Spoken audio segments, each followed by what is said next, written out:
season to be sharing, friend. Radio Shack, Merry Christmas.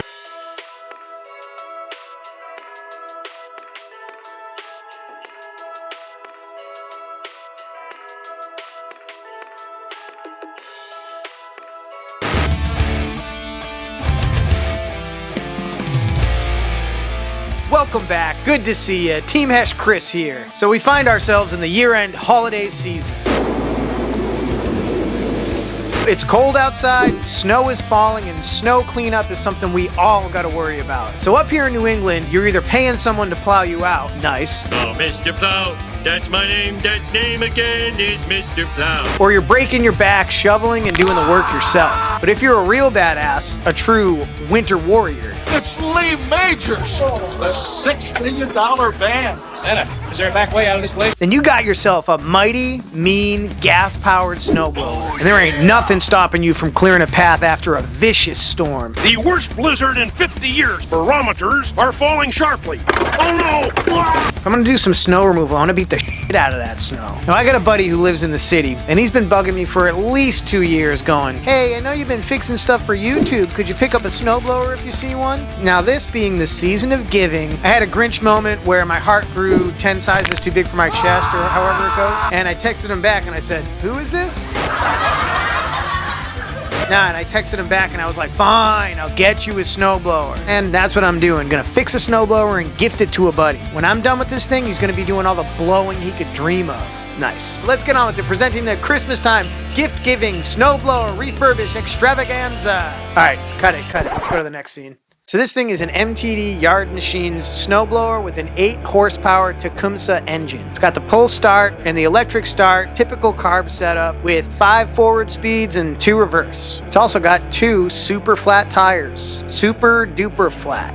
So I picked this thing up off the side of the road over a year ago. It's just been sitting behind my house. I have paid no attention to it. I don't remember much about it. I definitely know it's not running, but I know it's complete. It is definitely not missing any parts. Now, pushing it into the garage, I can definitely tell there's something up with the drive system. It's just like not rolling right. All right, looking this thing over, no surprises. Yeah, like I said, it's all there.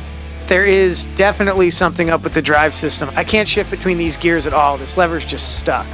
And gas tank is bone dry, not a surprise. It's actually a good thing. I don't have to deal with gross old gas.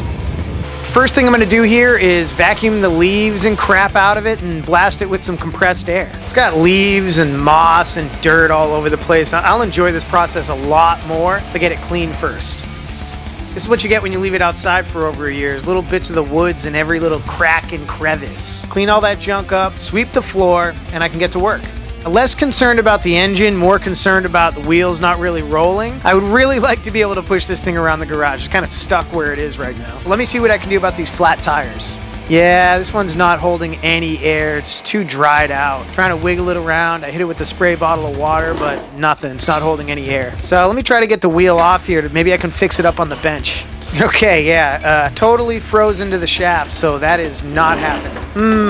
And I noticed something here. Looks like someone was trying to fix the same issue, tried to get the wheel off, and broke something here. The bushing behind the wheel is knocked completely out of place. That's why the drive shaft is flopping all over the place. So we're gonna pause on wheels and tires, move on to the drive system, change up the order here. Let me get this thing up on its face and see what I can see underneath. I'll take off this bottom cover here, and then I'll have access to the drive plate and the gears and where all the belts mount and stuff. All the internals that drive the forward and reverse self-propel stuff. Got the bottom cover off, and look at that. It's full of chestnuts and chipmunk fur. Yuck. Definitely had some little guys living in there. These chestnuts are 100% why the drive system is all frozen up. Just gotta vacuum this crap out and clean it all up here. The bushing for the right wheel is knocked completely out of place. So the front scoop is probably dragging on the ground with the rear axle. It's gotta be terrible to use with the loose bushing. I wanna say that's definitely why I got this thing for free. Okay, there we go. Everything cleaned up. Now let's hammer this bushing back into place. So I'm gonna get some leverage against it with this giant screwdriver and just whack at it with a hammer. All right, should stay in place now. Bigger problem is that we'll probably never be able to get the wheels off, but free snowblower stuff, whatever, no big deal. All right, now I'm gonna clean this drive plate off so we can maximize whatever grip we're gonna get with this less than perfect looking rubber drive wheel. It is what it is. All right, grease the internals and shift through the drive positions. Yeah, you can tell this is working so much better. And the wheels are spinning real nice. All right, hell yeah. I greased up where the tire meets the rim. I did this off camera in the hope that this should help the dry tires hold some air. And it did exactly that. So with the tires sealed up, they're holding air, and I got them both up to pressure. Now I'm just going to reinstall the bottom plate after cleaning it up. And I'll wipe down the bottom case, just show the machine a little bit of love while I'm down here. So I'll reinsert the wheel pin I took out for no reason, then drop it back on its wheels. Then sweep the shop one more time to get rid of all the chestnuts and bullshit that fell out of it, and we're looking good. All right, now that I can push it around the shop way easier, going to move on to the engine. I'll start by testing the electric start and see if the engine turns over.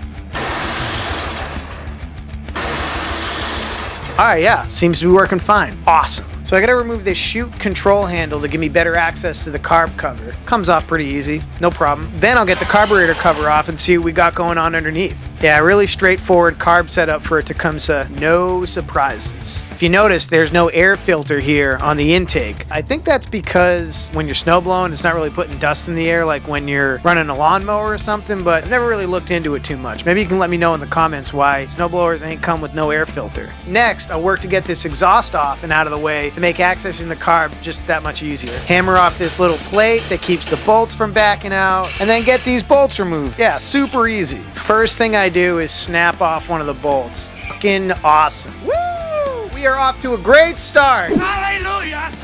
Holy where's the Tylenol? I'll get this all done in one day, right? I know what I'm doing. I still got one good bolt and a positive attachment point at the top. So when I put it back on, I should be able to make a clean seal. I wonder if there's like a Christmas time lesson or something in this.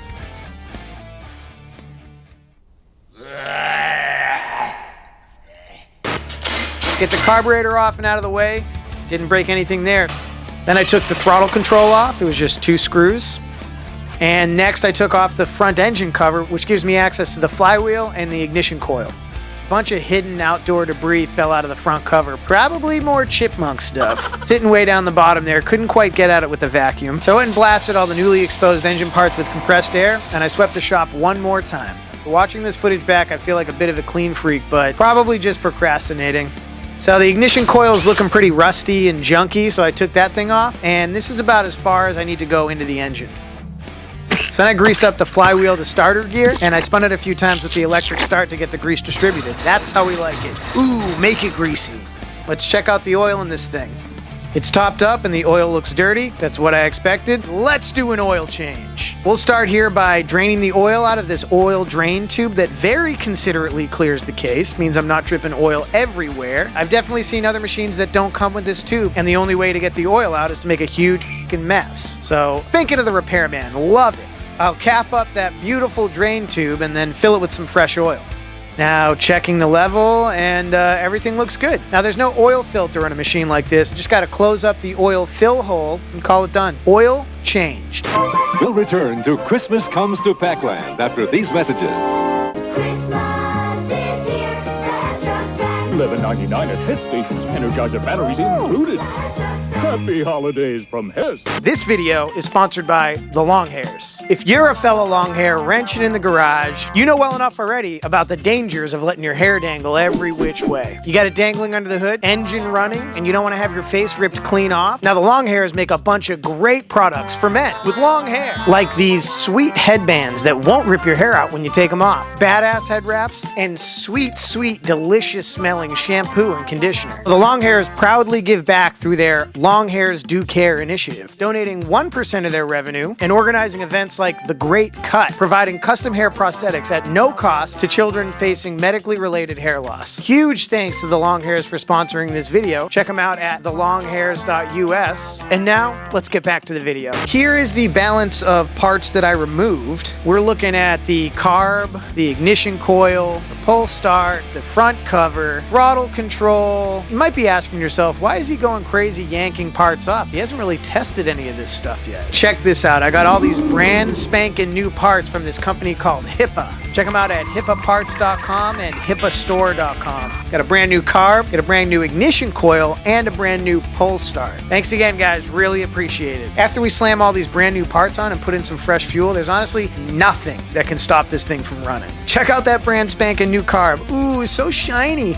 This is going to be the first new part that I install. The ignition coil lives here, right here, under the front cover, pressed right up against the flywheel. Just 2 screws, so it's going to go right on. It's going to fall right into place. It is crucial that it clears the flywheel with like a very tight tolerance. I'm not sure if you can tell, but I'm no scientist. It's something like the rotation of the flywheel through the magnetic field of the ignition coil that creates the spark. Moving stationary stuff through magnetic fields creates current, something like that. So these things got to be right next to each other so they make a strong enough spark. If you leave too big of a gap when replacing or playing with an ignition coil from the part that rotates through its magnetic field, you're gonna get a weak spark. You don't want that. So I'll get this thing mounted, wiggle, bang, smash it into place. As long as the gap's looking good, done. Just gotta keep it close. That is looking good, and I tested a few times here with manual rotation, but I'm gonna do the final test with the electric starter. If it doesn't clear, something's probably going to explode from smashing into each other, but I'm feeling pretty confident. Cool, yeah. Perfectly clear. Installed. Moving on. So something I didn't get was a new spark plug, but small engine projects like this, I don't really ever feel like I need one. So let's pull out the old plug and see what we got. As usual, just a little carbon, nothing to be scared of. So I'll get this thing cleaned up real quick. Move over to the bench and wash it off with some fuel, and then I'll hit it with the holy cleansing flame. Burn off that carbon and then hit it with the wire brush. Looking much better. Next thing to do is test for spark. I'm going to be testing the plug and the new coil here. I'll get the plug connected and ground it out on the case. And let's watch for spark. What's going on here? Damn it! And there it is. Little sparker. Looks great, honestly. Nice, consistent spark. The coil's doing its job. The plug's doing its job. Let me try one more time here, zoomed in so you can see it better. It's all working. It's all coming together here. Let's get fuel delivery and throttle control back in order. Now I'll get the front cover and electric start back on. I installed a new primer bulb onto the front cover. I did that off camera. You can see it pressed into the front cover right there. The original one was all cracked and gross. Just 4 bolts on that front cover. It goes on real easy once you get it slid over the flywheel. And then the electric start is just 2 screws here. Bing, bang, boom. Moving on to the throttle control that mounts to the side of the front cover. And then I noticed the green wire and I was like, ah, crap. That green wire grounds out the coil. It's how you shut the engine off. Let's get these parts off and try again. Now I will start by connecting the green wire to the coil. Then I'll get the front cover back on, the electric start thing back on, back to where I was a minute ago with everything installed correctly this time. Got some good momentum going here. Get the throttle control installed onto the side of the front cover. Then I can attach the shiny new carb to the linkages and get that thing installed. Goes on real quick and easy, falls right into place. Nothing better than a new carb. There are very few things in this world as satisfying as installing a factory fresh carburetor. I just got to move some accessories over from the old carb, like the carb cover mounts and the choke control. And now this thing is done. Especially with the new carb, this thing is going to have no issues running. Easy enough to get the new pull start installed. Got to install it here right on top of the flywheel. The pull start is a great backup to the electric start. If you find yourself too far away from an outlet, it's going to save your butt. And with a brand new one comes a brand new cord, which is the part that usually breaks. You go and yank on the thing, cord snaps, the rest of the cord gets sucked all the way in the inside, and then you're screwed. You got to take it apart, and you are not going to do that out in the driveway with the snow falling. Just a few nuts here on the studs that are sticking out, and we are done and done. Test the thing out. Ooh, pulls so good, giving me chills. That is a good pull. Now it's time to get the busted exhaust installed again. Not my proudest moment, but we are just going to slam this thing back on and not look back. There's still 2 mounting points, so I'm confident it's going to make a good seal. It's not going to be a problem. It's going to be fine. We got the one non-busted bolt and then a bolt that goes in through the top of the case. It shouldn't really leak. It's not really doing much except softening the exhaust note. Whatever. My buddy getting the snowblower for free will definitely say the same thing. This is a gas snowblower anyways. It's going to stink and be loud. There's no way around that. Crank down on these bolts. The exhaust is where it needs to be. And nobody other than me and you out there in TV land is the wiser. And that is everything back in place. This thing is ready to start up. Start by filling the tank with a little bit of non-ethanol fuel. Now, people have been telling me this stuff is crap, and it definitely has a weird chemical-y smell. I can't get non-ethanol at the gas station around here. This is my only option, and I'm running with it. Somebody want to make a gas delivery at Team Hesh headquarters? I'll buy up as many barrels as you got. Let me grab the carb cover and refer to the control settings here. Start by setting the choke, turn the throttle speed all the way up. I'm gonna rig up an additional kill switch with some alligator clips in case reducing the throttle all the way down doesn't actually work. And let's give it a go here. Boom! Fires off instantly. Hell yeah, good stuff. Sounds healthy. She's a runner.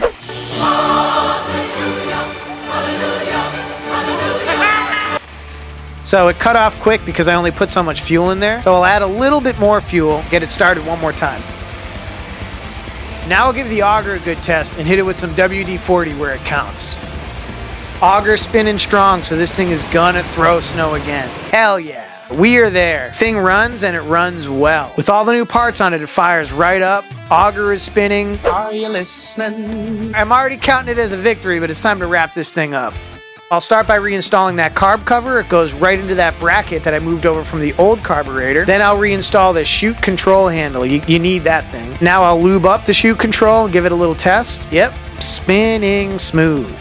Pushing it around the garage, this thing is so much easier to move than before. Filled tires, greased up bushings. Gonna fire it up here one more time, my little victory lap. Test the auger a few more times, test the forward and reverse gears, and then call it a day. Now I can let my buddy Justin know that his blower is done and ready for pickup. Your order is ready. Yeah, buddy, come pick your shit up. So a lot of this boring small engine stuff is second nature to me, playing with this stuff all the time, but not to most people. I wrote up some quick instructions for my buddy Justin on starting, fueling, and storage to give Justin the best experience possible with this thing. You know, keep it running and healthy for many seasons. Small engines are simple, but that can make them unapproachable if you don't know the basics. So a list like this should make things super simple. Running through the list together for the first time, I wanted him to start it, to get a feel of it, and to start creating some muscle memory on how you get it running. Thing fired up instantly, like I knew it was gonna, but still a proud moment for me. So now I released this snowblower into the world like one of my own children. We shook on it, now that machine is his. I wish it luck on its many future adventures, and I told Justin he can bring it back anytime for a new belt, whatever. As long as he brings it to me, I ain't gonna pick it up. Gifting something to a friend, something that I fixed myself, during the season of giving, gets me right in the heart. This is definitely one of the better feelings I get out of doing work like this, is being able to help people out, share knowledge, and especially save this kid from having to bust his back shoveling in the city. Forget that. So I packed it up and sent it on its way.